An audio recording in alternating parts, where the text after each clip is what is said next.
Alright, so we got a quick update here. It's a cool day. It's been raining most of the day, so I didn't spend a lot of time over here. Just quickly got in and got out of my hives. Didn't even bother putting on gloves or suit. These bees are just amazing. Amazing. So, this hive over here is doing amazing as always. I had moved a frame of brood over to this one, put an empty frame from there over in here, and that entire frame was completely filled, completely drawn out, and just a handful of some really young larvae and eggs in there, because I'd put it right in the middle of the brood chamber, and just in between two brood frames, and that always does a pretty amazing job of drawing really straight, clean looking comb, and they did exactly that. So then I look back at over here, and I don't think baby bees have started hatching quite yet. Numbers still look a little low in this hive.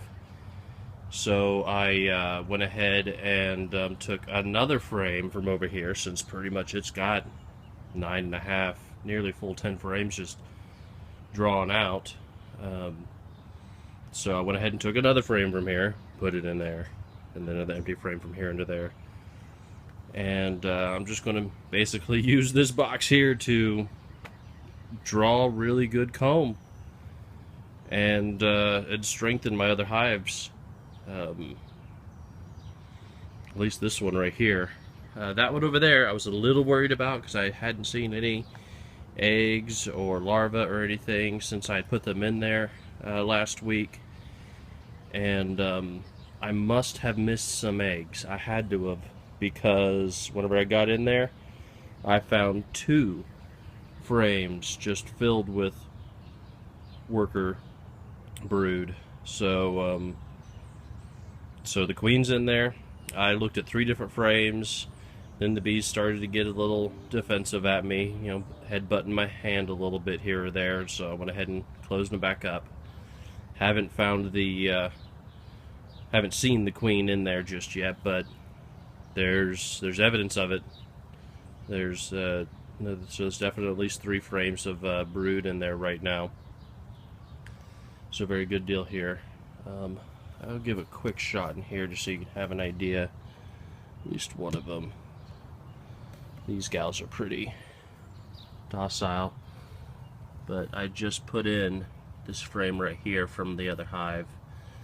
So we've got 1, 2, 3, 4, 5, 6 frames right now that have bees on it, and then we've got these 4 right here that are just all empty.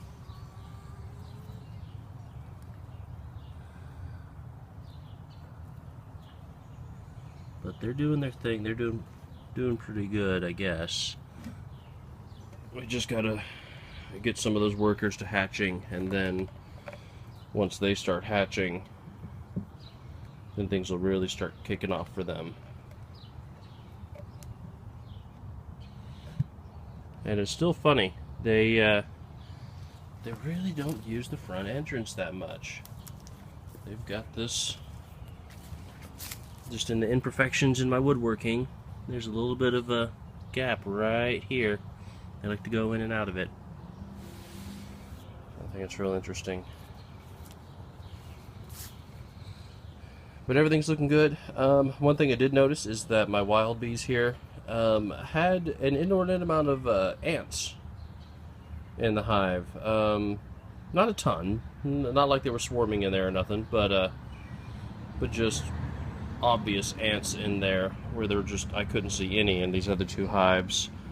Just wondering if some of these wild Oklahoma honeybees here just kind of live a little bit more symbiotically with the ants, one way or another.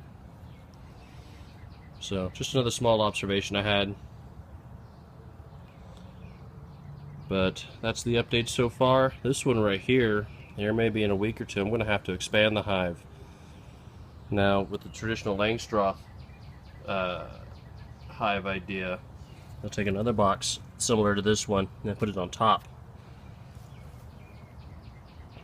Maybe move a couple of frames of brood up into the top box, and maybe a couple of frames of honey, and then just leaving 4 frames empty in the bottom and a whole bunch of, 6 frames empty in the top, and then let them draw all that out. But I think I'm going to try something different. Instead of building up, I'm going to build long. And I have been working on a Langstroth style long box that will be 36 frames deep. So in other videos I will start showcasing that, and maybe here in a couple of weeks, whenever happy with these girls over here and I'm not stealing from this hive anymore, I'll move them over into that one and see how they go from there. Alright, let me know if you have any questions.